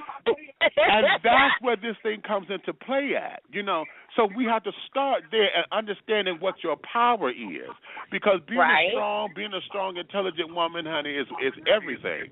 But at the same time, understanding that your strength, your greatest strength is your vulnerability. And that's something that's hard for us because I don't know how to be vulnerable because I've always had to be the one to make it happen. I've always had to be the one that was the strong one. I couldn't let nobody see me cry. And I've cried. And they may have seen a tear or two, but they ain't seen me in the ugly cry and carried on when my makeup is running in my eyes and I'm blinding myself because the mascara is all in my shit. Okay? They ain't seen it where I'm sitting up there and I'm looking like the Joker because the lipstick is all done turned into my blush. Right. You see? Right. I had to go into my closet with that cry. I don't know about that. You know what exactly. You know what I'm saying? And so the greatest strength of a woman, of a strong woman, is being able to show that she's vulnerable, not gullible, but vulnerable. Because, see, a man needs to know that he's needed. He needs to know that he can come up and to do this and to do that. Okay, because most strong women, they're quick to tell a man, oh, I don't need you for shit. And right there turns him off because then what else is it? Because I know women now, especially now that the way the toys are so sophisticated and carrying on, they go get them a bob and call it grace. I don't even need you for that. I don't even need you to have a child because we can go down here to the sperm bank and I can get this done artificially. I don't need you. Okay, and a woman is quick to shut a man down like that. You want to hurt and bruise a man's ego, you show him that he has no value to you. And see, oftentimes as strong people, we think that we're showing them their value because, you know, we want to do this and, you know, we go out, we buy them clothes and make sure they look good and things. We talk all nice about them. You know, we sit down there, we rearrange our world, honey. You don't talk to your girlfriends all that much, honey. How does Aretha say, ooh, kitty girl, I got to go, honey. Woo. Okay, girl, I'll talk to you later, girl, but I got love to get, girl. My man coming. You know, we get all that. But then we do that with expectation. And we think that it's going to be reciprocated. And it's not necessarily reciprocated the way in that same way. Because if you're not giving him or showing him his value or how valuable he is to you, he is not going to give it until he feels that he is making a contribution. And this is why successful women have a hard time. if you are in a certain tax bracket or wage bracket or whatever, and you dating somebody who don't make the same amount of money as you, he's always in competition because you could do it for yourself. How am I gonna sit down there and get you some damn flowers for Valentine's Day when you done already? I saw these roses that I wanted to get you, these beautiful long stem roses, but you done sat up there and done came and decorated the damn house with them. You know what I'm saying? Because you felt like doing it. And say, well, shit, what do I do? Because now the element of surprise is no longer there. I can't compete with you because everything I'm trying to do for you, honey, you done did for yourself. I may want to get you this diamond ring or whatever, but it's going to take me a little minute. But because you want it right away, you know when I dare put it on the charge card. So what difference? What do I have? Right. You know what I'm saying? And that's where it comes into play. And oftentimes, strong women, they end up ignoring that particular factor. You sit up there and say, oh, baby, you everything, honey. Oh, no, I love you for you, and you ain't got to do all that. But you don't understand, honey, a man needs to do that kind of stuff because he needs to feel like he can do something for you. That's part of what makes him the man that he is. To say, yeah, I got my woman these sandals. Have you ever noticed that? Whenever you were dating or whatever, when a man sit up there and bought you something or whatever, he made sure that he got whenever y'all went out, you bought his shoes that he bought you and shit, so he could show you off because that stuck his chest out. To say, I did for my woman, I could take care of my woman. Right. You know what I'm saying? And if you don't allow him that, and he ain't got to do it every time, and that's the fault on him because most of the time he feels that he's got to do it all the time. It could be regular, but it don't have to be all the time. That's one of the things I believe that killed my brother because he was so busy trying to make sure with his first wife. My second sister-in-law, I love her. That's my sister. His first wife, you know, I love her because she's the mother of his kids, okay, and carrying on. And we built a relationship to where we're friendly. But I watched that marriage with them, and my brother was sitting up there killing himself trying to please a woman who didn't know how to appreciate him. But that's my point. Like I keep running into that. Like the same way that you're saying, you have men who want these women to. To basically allow him to be a man. I run into the situations where the guys I want, right? I'm going to say the one I want. They want the women who are more in a higher, income tax bracket and who could buy them this and do. It's like the roles have turned, nowadays. And that's exactly what we're talking about because we have allowed that to happen. A lot of men nowadays, because they've been hurt so much to where, hell, they just throw their hands up. And so, look at it from this particular standpoint, sweetie, because the broke bitch do it when she get her ADC check. She'll sit down there and let this man come over there. He only come over when it's check day. And when he get there, she knows she going to get her little piece on the side. So she done went off. She done got gas for his car, or she done got his car fixed and carried on. Done took the money she's supposed to be buying the kids uniforms with and done bought him something. Done got him a drink. Done got him whatever so he could sit up there and say, oh, hey, baby, come here. You know I love you and carrying on, blah, blah, blah, blah, blah. Talk sweet nothing. They go back in the bedroom. He may stay for the weekend, but when the money is gone, because you know the ADC check don't do but ass for so long, then he claims he got to go do his little side hustle, and I'll be back, and then don't come back until it's the check time again. Okay. And she deals with it. She tolerates it. And she did, exactly, and she deals with it. Why? Because she done sat there and she done turned him into this dog that he is, or this little lazy little sapsucker. Because now he got 4 or 5 different girls who do that, so now he just going around check time. He makes his rotation. He just gonna make his rotation, and now he's sitting up there thinking he pimping, he balling, he shot calling and carrying on. Cause I got all my bitches doing this, and you ain't nothing but a little punk nigga. Because when it's all said and done, what the hell you doing to take care of you? You ain't got no damn house. You ain't going home to nobody to where you could call yours because you over at her house with her kids. Sitting up there acting like you gonna call the shots around the house. Y'all better get up and clean this shit up. Ooh, I'm having flashbacks. Let me stop. Okay, And that's another problem, I guess, that some women have is that I don't need you, no man to try to come in and try to be my kid. I can be my children. They have fathers. I don't need you to come in for them. I mean, true indeed, you have to respect, and I would like to select somebody who's a good example for them. But I don't need you chastising them and all of that, because I don't have bad kids anyway, because they know mama ain't playing that.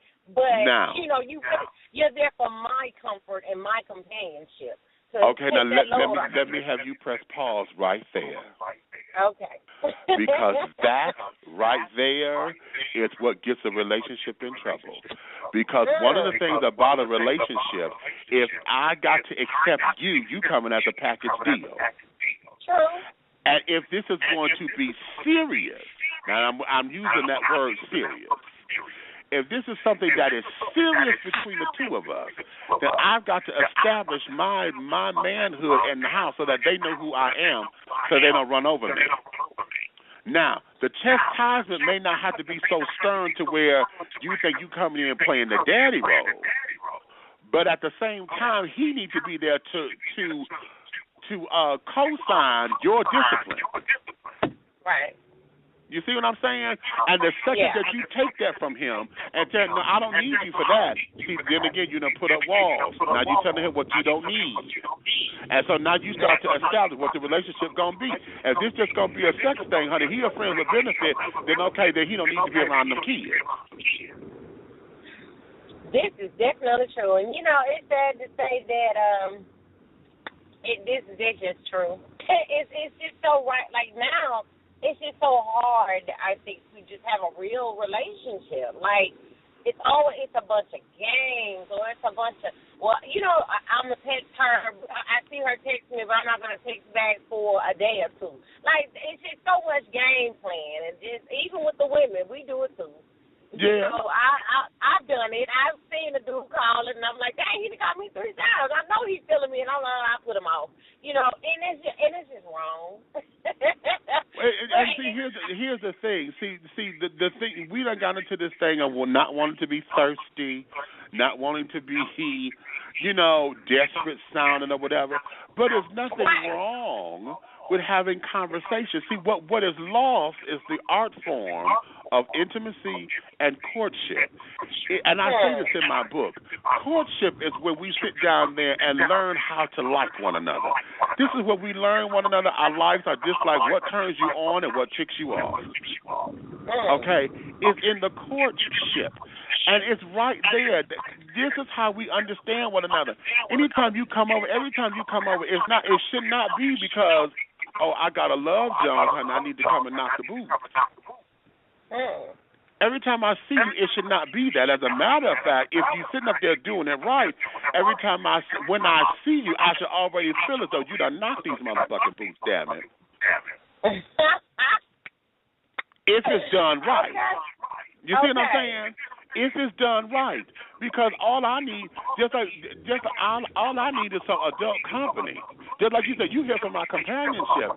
So that means, honey, I just need you to come over here, just talk about my day with me, baby, or we just talk on the phone. Can I just talk?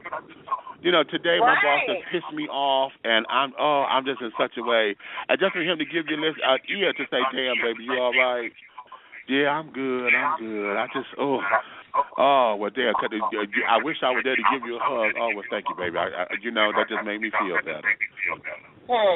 Just one of those kind of things, so that he in your mind, and he can sit down there and you feel as though you got a sense of security. Oftentimes, that's the piece that's missing. We in relationships because we want security.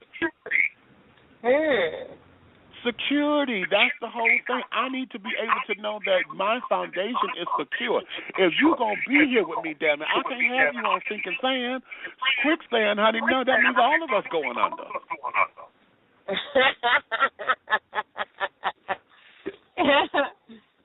Right. You know what I'm saying? That's what this is, and it's in that. And intimacy means that we're taking time to get to be into each other's space. I don't have to sit down there and talk to you all the time to be intimate with you. I learned that a long time ago. In fact, my Brista and I, we used to do this constantly. When we stayed together, the intimacy was that we would sit down there and read a book. You know, we had, I miss those. That was so much fun for me, to where we would sit down in the middle of the floor. God, we would take a book and read it out loud while we're sitting up there drinking a glass of wine. Now, this is between friends. You know what I'm saying? But the moment was, it was such a special moment because this was us doing us. You know what I'm saying? And those intimate moments where you sitting down there because you listen to your favorite piece of jazz music. You know, because when you find your commonalities or whatever, you go bowling or whatever because you like the bowl and he like the bowl. Well, hell, come on. It's friendly competition. You know what I'm saying? You go wherever. If you like to go play paintball or whatever, you want to go skydiving and shit.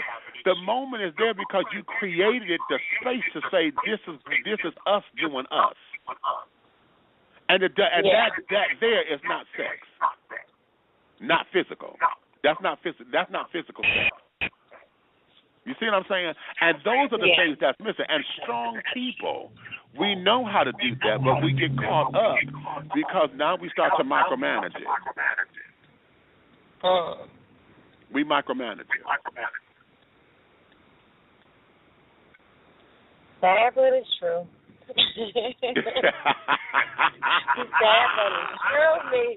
You be on it, don't you? Baby, I'm telling you what, listen to me very carefully. I'm telling you what I have experienced.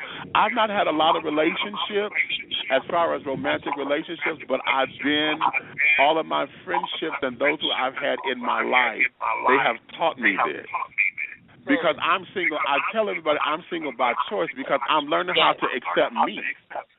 You know, and in this, in all of my singlehood right now, what I'm going through is there are folks who I would like to partner with, but at the same time, I don't know how to be a partner. Wow. I don't know how to be a partner because I've been too busy being a mother. Yes. You see what I'm saying? I've been too busy being a mother. And that's not, it's a bad thing because that's what my actions have said. It wasn't a bad thing because my whole thing is I'm seeing you at your potential. I want you to reach everything because I love you so much. What I see for you, I see this and I want you to attain it, especially if this is what you're telling me that you want. If this is what you say that you want, baby, then everything about me says I want to make sure that you achieve it. Okay, but at the same time, I love hard. And in that nurturing, that kind of nurturing, a lot of folks do not know how to handle it because it comes from a place that's pure. Yes. You know what I'm saying? It comes from a place that's pure, and folks don't know how to handle it because it's been abused. A place of purity has been abused because, like we just said before, women would take, or people, I'll just say people will take information and they start to use it as a weapon. Those intimate moments in carrying on, when you sit down and you find out that he got a mole on the inside of his left side that happened, you know, that's a family birthmark or whatever. And somebody will take that and will run with it. You know, you get mad and carrying on or whatever, and now you take something that intimate that he told you as something that was to lock y'all together, and then you know just let the world know. That's why your damn leg all fucked up. Right. You see what I'm saying? Oh my goodness, yes. Okay. Been there, done that. I have too. Been there, done that. You wonder why you're by yourself. Let me been there, done that. It's so good for me at all. I was single before the night was out. Okay. Wondering why you ain't answering. I said I'm sorry. But you done went too far. It went too far. But I get that. I get exactly. I was just told that. That sometimes I just go too far. And oftentimes, most of the time, see, with me, I don't know that I'm going too far because oftentimes, like I sit there and say, you know, I'm being truthful and I'm being real, and I'm thinking that we're in a space where we can talk. Yes. You know, so when I'm sharing with you, especially if you say you know me the way that you know me, You know, if you know me the way you say you do, I don't know how this became offensive. But then when I sit back and I start to listen, I'm like, okay, oh, damn it, okay. I hear where you went, and I wasn't trying to go there, but you, oh, damn. You know, so now I'm sitting up here playing, now we got to go do damage control because now I don't want you to leave my life or whatever, you know, and I don't want us to have a rift, and I don't need you to shut down on me. Right. You know what I'm saying? So then now it becomes what? Yeah, hold on, I'm finna bring in a call. Come on, girl, I done talked you up. And 989-332. Come on up in here, girl. I'm keeping everybody's mic on. Come on, because I know you got something to say. Hey. First I'm going to say, hey, stupid bitch. And then, right. Then I'm going to say, stop telling all my secrets, bitch. Shut up.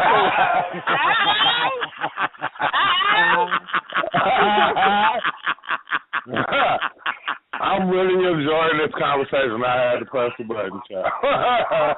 Okay. This is my bristle I'm talking about.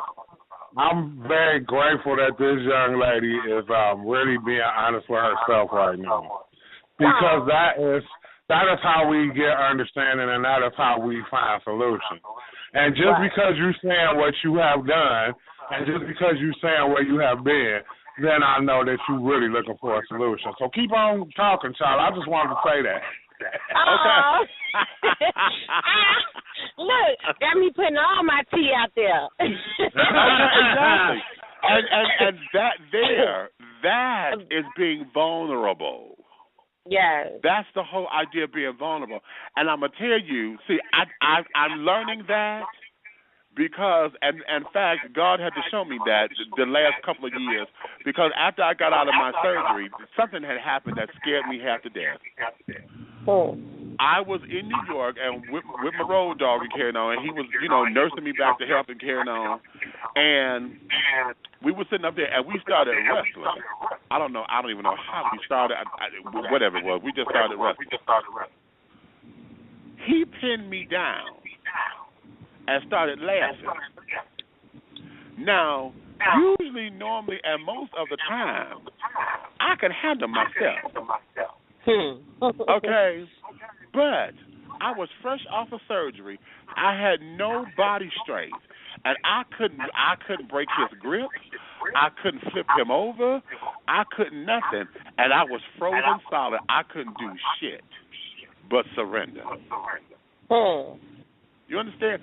That scared me half to death, to where it took me a week to get over it. Yeah, because I was like, wait a minute, honey. Oh, whoa, honey. No. This don't happen to me. This don't happen to me. I know how to get myself out of something. No. This don't happen. And it did. Okay. And it was at that moment that I had to realize just how vulnerable I was, because I had to now surrender to his authority. I had to surrender to his power. And then I had to learn to accept the fact that his power wasn't going to hurt me. And that in vulnerability, that's where you have to find your faith. Because oftentimes we don't want to be vulnerable, because the first thing that we think is somebody's going to be out to hurt us, damage us, destroy us, and carry on. And I'm already down. I don't need that. Right. You know what I'm saying?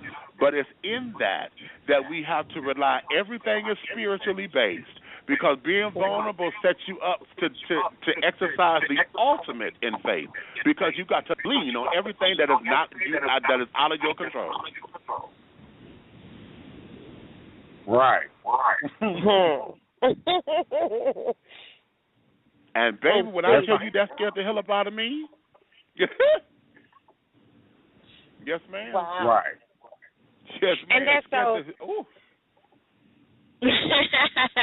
That was so needed. I get that, from that perspective. I mean, I take that from a spiritual standpoint of God saying that I got to get you into a place where you become so vulnerable that you can't do nothing but lean on me and know and understand that I'm not going to hurt you. You got to sometimes learn to trust and what you can't control. And I think as a mother, as a single mother, you get so used to being in control all the time. You know, you have to make sure that there's a plan A, B, C, and D. And I think I bleed that into relationships, and I'll probably run somebody out before they really get a chance to know me. Exactly. Because as so a girl, see, now you know what? Now we're sisters of the same cloth right there. Because okay. I don't have any biological children, but I helped my mother raise my siblings, and then I've raised the world, honey, because I've always got somebody up under my wing. Right. Okay. I'm the newest edition. Yeah. Okay. So what ends up happening is just that. You know, I've been parenting. You know, I can whoop the world, honey. Now, as far as fixing the world, baby, Mother Teresa ain't got shit on me, honey. I could solve the world. If I were to run for president, honey, I'll show you how to get up out this damn deficit, honey. What you need, you see what I'm saying? But can't do a damn thing about I need a car, child. I ain't saved a quarter towards it. So why I done gave the money to somebody else? Right. You see what I'm saying? I got you. You know. I love it. So there is where that is, and oftentimes, see, it's when we get into these points, and we have to learn how to have these points safely, because oftentimes we don't trust being vulnerable because we don't feel safe enough to be. So we're trying to control the vulnerability. We're trying to control when we are and when we can be. You know what I'm saying? But in order to come out of that control like that, what we have to do is learn how to surrender to it. Even when we're in our safe places, when we're in our prayer times or whatever, we have to learn how to surrender to it, so that spirit could do what spirit needs to do to strengthen us, and then we can stand on spirit. Yes, indeed. That's what this is. So that way, when you're sitting down here saying that you're going to know what you know and standing on what you believe to be everything, it doesn't become just church rhetoric and pretty words. Right. You see. Right. And that, yeah, marinate on that. I got you right there. Okay, Big Mitch, I love you so much. Thank y'all for this time and this help. I got to go hit this government clock. But okay, baby. Just being real, I will surely be sure to tune in again. Y'all have a wonderful, blessed day. You too, baby. Thank you, sweetie. Okay, bye-bye. Bye-bye.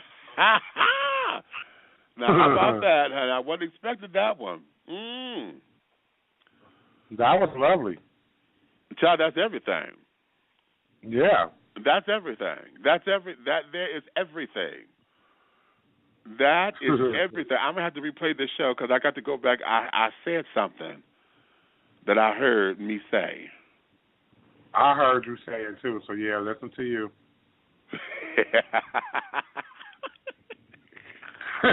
We just had this talk for you, so. Okay. Oh. And I think that just got me together. Well, there you go. I think that just got my little bitch ass together, honey. How about that one? Well, won't he do it?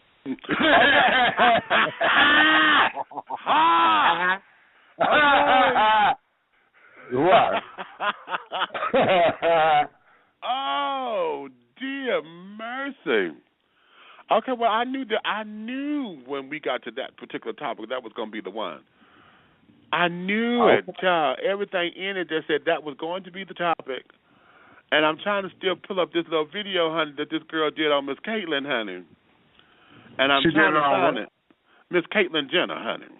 Oh, okay. And what the Elder Claude had posted it on his page on Facebook.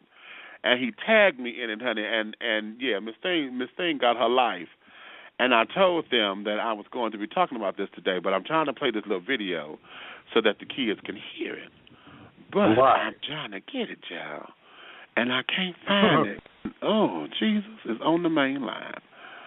Well, there's your answer. Okay, right. Right.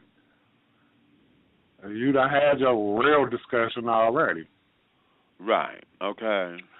And that was the one that was needed, because I think there was a lot of information that came out of that for a lot of people, male and female. Yes. All day, honey. All day. All day, every day, honey.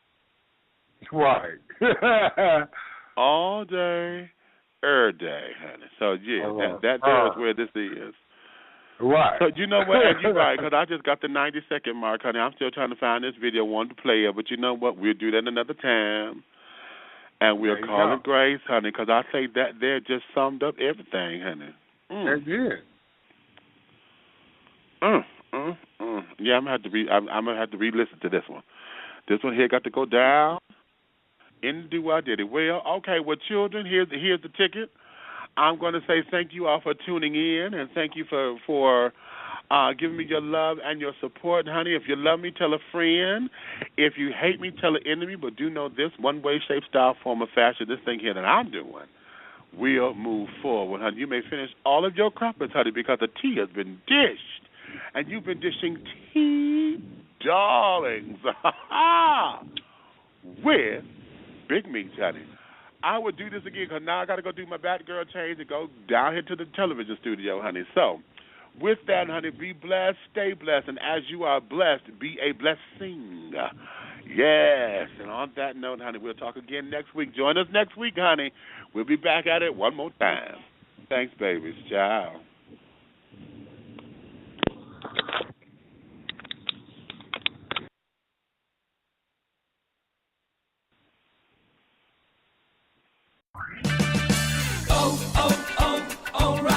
When it comes to safety, nothing is more important than your vehicle's brakes. If it's hard to stop or you hear squealing or grinding noises during braking, stop by O'Reilly Auto Parts. You'll find the brake parts you need from trusted brands like Brake Best and Brake Best Select at everyday low prices. Play it safe with brakes from O'Reilly Auto Parts. Better parts, better prices every day. O'Reilly Auto Parts. O'Reilly. When it comes to safety, nothing is more important than your vehicle's brakes. If it's hard to stop or you hear squealing or grinding noises during braking, stop by O'Reilly Auto Parts. You'll find the brake parts you need from trusted brands like Brake Best and Brake Best Select at everyday low prices. Play it safe with brakes from O'Reilly Auto Parts. Better parts, better prices every day.